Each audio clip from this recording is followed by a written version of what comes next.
ぱり自分のもともといた場所からすごく遠くに飛ぶみたいな。は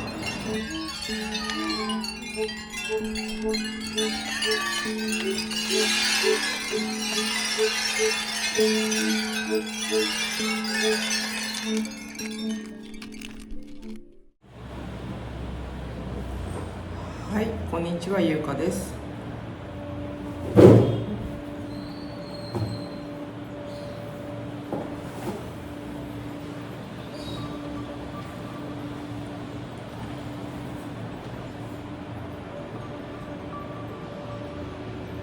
はい、こんにちは、ゆうかです。12星座の落とし穴シリーズ、いて座でいよいよ最後なんですけど、まあちょっとね違う企画も思いつくかもしれないけれども、とりあえず、12個目ということで、いて座ですね。で、いて座さん、火の星座、十何宮の火の星座さんで、日にちが11月22日から12月21日までで、木星に対応してて9ハウスの星座さんになります。で、いて座さんっていうとやっぱりさ、いて座だからすっごい遠くに飛ぶ矢がこうさ、ビョーンって遠くに飛ぶっていう、イメージ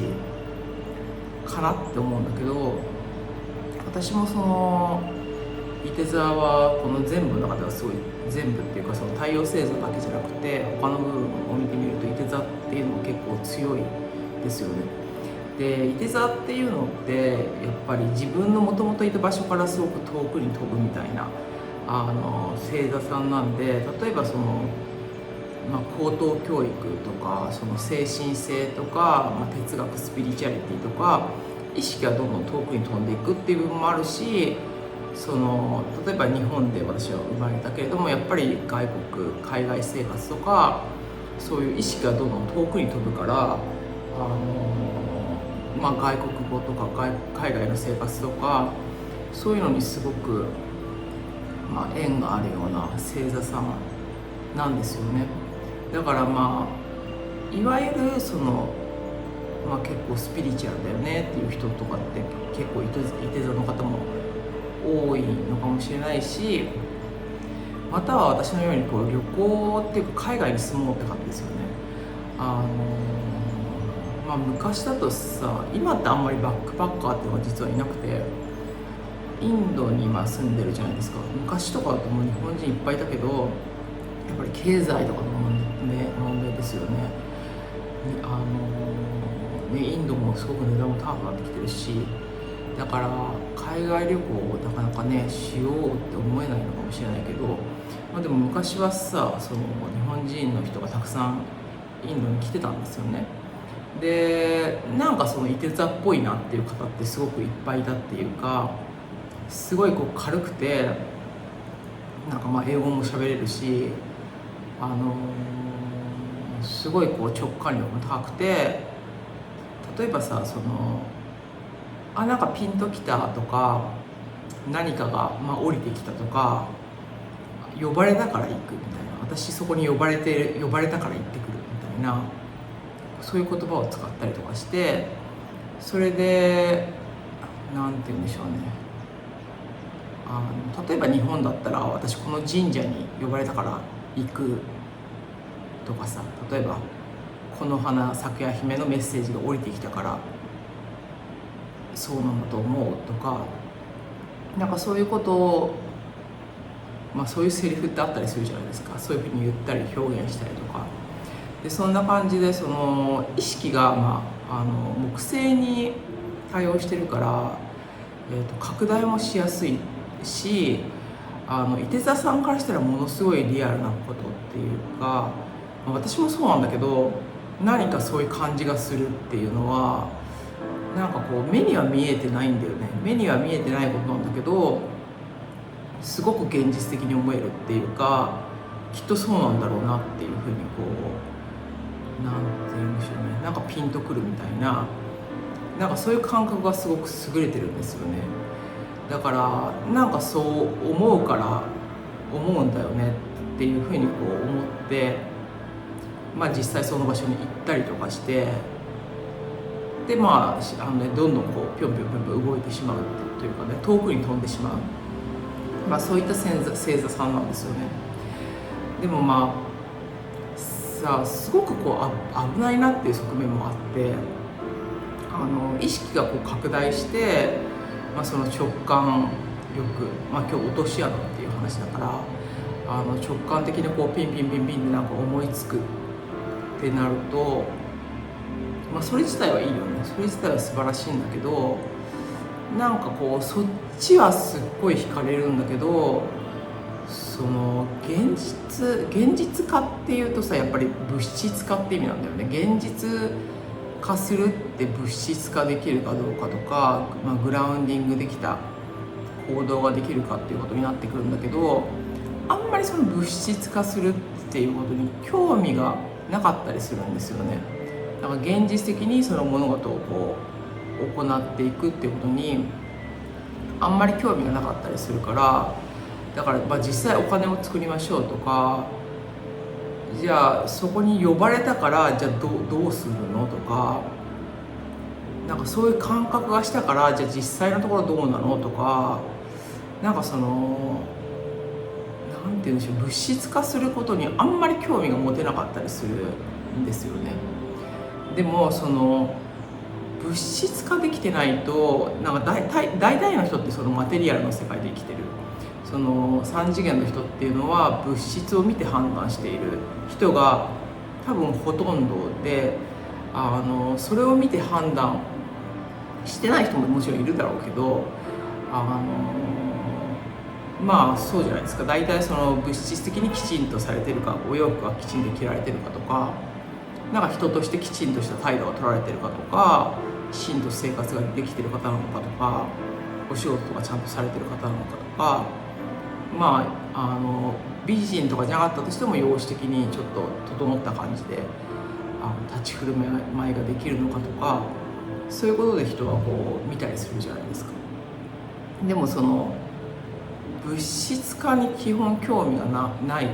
かったりするから、だからちょっとそこの辺に無頓着になっちゃって、でイメージはあるんですよね。イメージがあったり、なんか直感力がすごかったり、その冷静っていうものはきっと高いというか、意識はすごく高くまで飛ぶんだけれども、でもそれをこう地上に現実化できるかっていうと、すごくこう興味がとにかくないから、物質化することに。だからなんか曖昧なままになってきてしまうんですよね。だからもうその私もすごく先ほども言いましたけど、いて座が結構強いんで、すごくこう気をつけてることは、それをイメージできたり見たりするんだったらやってみようっていうことなんですよね。でやってみることっていうのはやっぱり責任も伴うし、すごく重いことだったり、まあお金とかも関わってきたり、人間関係も関わってくることだから、すごくこう難しいことなんだけれども、今ここを楽しむためにはその物質化とか現実化していかないと、そのせっかく見たイメージとかビジョンっていうのがもう取りこぼされるっていうのかな。そしてその、日本社会でなんか結構さ、私思ったんだけど、なんか意外とスピリチュアルな人っていうくくりの人って嫌われてるっていうか、ちょっと気持ち悪いなって思われちゃってるような感じがなんかあるなって日本を見てる時に思ったんだけど、でも海外に行くとなんて言うんでしょうね、例えばエコロジーとかも、エコロジー、オーガニックのものとかさ、肉を好きな方とかすごいたくさん勉強されてる方も、そのスピリチュアリティっていうのは理解していて、でその普通に生きてることとスピリチュアリティっていうのは統合されているような状態だから、なんかその分離されてないっていうんですかね。でも日本に行った時にそのイメージだけの人の人口がすごく多すぎるっていうか、そうするとなんか何もしてない風にきっと思えちゃうっていうのかしらね。そのイメージがあるんだったら、まあそれをやっていくってしていかないと、まあ、評価されるためにもちろんやるわけじゃないんですけど、やっぱりそれは意味がないものになってしまう。価値はあるんでしょうね、あるだろうけど、ちょっとまあじゃあそのガイダンスを聞いた、まあ、それは素晴らしいですよね、素晴らしいけど、じゃあどうするのかっていうのができてないと架空なものとして終わってしまうから、だからそれをもうとにかくちっちゃくても形作るっていう、あと本当に日常生活ですよね。まあ、普通のことを衣食住っていうか、ご飯をちゃんと食べてちゃんと寝てちゃんと身なりを整えてっていう、まあ、最低限の、まあ、衣食住っていうきちんとした生活っていうのを抑えて、で遠くに飛んだら何かがあるんじゃないかっていうふうに、もっと遠くに飛んだら、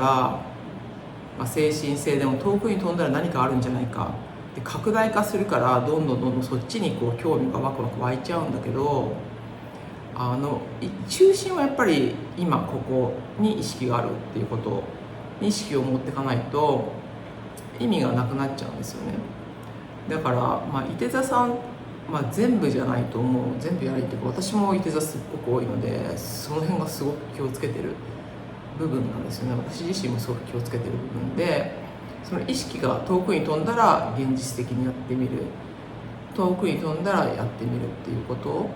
をしていただくと、よりその形の見えないようなものっていうのがより具体的に現実化されていくんじゃないかなっていうふうに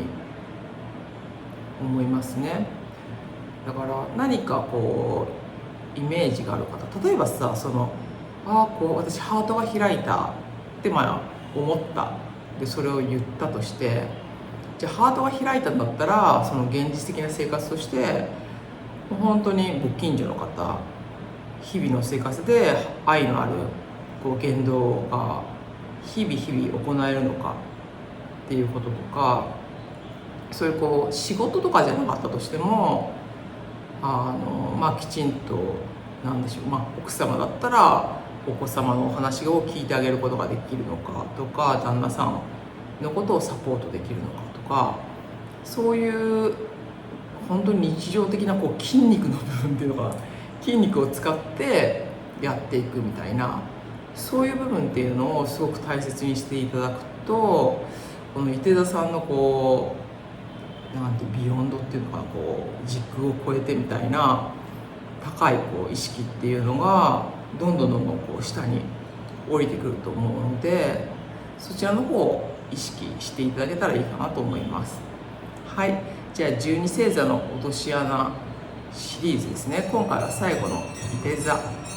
になります。またね、何かちょっと違う企画とかしてみたいなと思うんですけど、じゃあではありがとうございました。ゆうかでした。